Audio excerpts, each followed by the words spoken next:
എല്ലാ വൈരാഗ്യങ്ങളും ചതികളും വഞ്ചനകളും ഉള്ളിൽ അങ്ങനെ ഒതുക്കി ഒതുക്കി വെക്കണം. എന്നിട്ട് സമയം നോക്കി അതിൽ ഓരോന്നായി പ്രയോഗിക്കണം.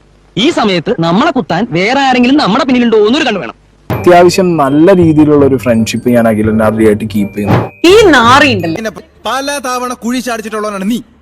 റിയാക്ഷൻ വീഡിയോ എന്ന പേരിൽ സുഹൃത്തുക്കളുടെ വീട്ടിൽ ഒളിഞ്ഞു നോക്കുന്ന ഈ പിശാച് എന്താ ശരിക്കും വിചാരിക്കുന്നുണ്ടാവുക? എന്തോ സാമൂഹ്യ സേവനം നടത്തുക. മനുഷ്യരെ കുറച്ചൊക്കെ ഇതൊക്കെ വേണം. സപ്പോസ് എന്തെങ്കിലുമൊക്കെ വേണം. മനുഷ്യരുടെ വ്യക്തിപരമായ തികച്ചും സ്വകാര്യമായ വിഷയങ്ങൾ സോഷ്യൽ മീഡിയയിൽ വന്ന് വിളിച്ചു പറയുന്നതാണ് കണ്ടന്റ് ക്രിയേഷൻ എന്നാണോ ഇവൻ മനസ്സിലാക്കിയിട്ടുള്ളത്? ഇയാളെ പറയുന്ന നിനക്കില്ലേലും കേൾക്കുന്ന എനിക്കില്ലടാ ഒരു ചളുപ്പ്. ഇവനെ സുഹൃത്താക്കി വെക്കുന്നവർ സൂക്ഷിക്കുക. ഇവൻ ആരുടെയും സുഹൃത്തല്ല, വെറും ഒളിച്ചുനോട്ടക്കാരൻ മാത്രം. ആദ്യമായിട്ട് ഞാനിത് ശ്രദ്ധിക്കുന്നത് മല്ലു ട്രാവലറുടെ കുറെ പ്രശ്നങ്ങളൊക്കെ വന്നപ്പോഴാണ്.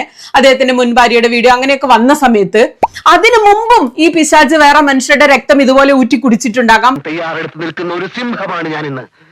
മല്ലു തെറ്റോ ശരിയോ ആ വിഷയം എന്താ എന്നല്ല, ഈ രക്തരക്ഷസ് എങ്ങനെയാണ് മനുഷ്യരുടെ ചോര കുടിക്കുന്നതെന്നാണ് ഞാൻ പറഞ്ഞു വരുന്നത്. ഔചിത്യം എന്നൊരു സാധനമുണ്ട്. ഒരു മനുഷ്യനായ കുറച്ചൊക്കെ ഔചിത്യം വേണം. ഇത് തൊപ്പിയുടെ ഓരോ വിഷയം ഉണ്ടാവുമ്പോൾ തൊപ്പിയെ വിളിക്കും, അവരുടെ സുഹൃത്തുക്കളെ വിളിക്കും, എല്ലാ വിവരങ്ങളും ചോർത്തും വീഡിയോ ചെയ്യും, തൊപ്പിയെ തള്ളിപ്പറയും. ഞാനൊരു സത്യം പറഞ്ഞ് വിശ്വസിക്കൂ. എനിക്കത് ഓർമ്മയില്ല.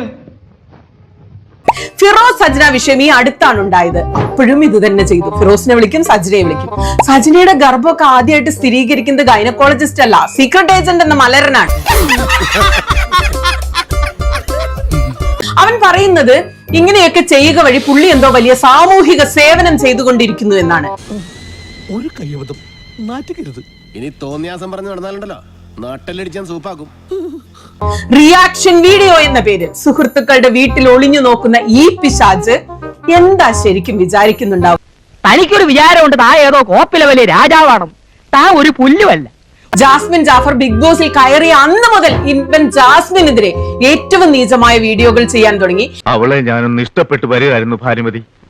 ഈ സോഷ്യൽ മീഡിയയിൽ ഇന്നുവരെ ആരും ആ കുട്ടിയെ കുറിച്ച് ഈ പിശാച് ചെയ്തത്ര വൃത്തികെട്ട വീഡിയോകൾ ഇന്നുവരെ ചെയ്തിട്ടില്ല. നിങ്ങളോട് എനിക്കൊരു ദേഷ്യമില്ല.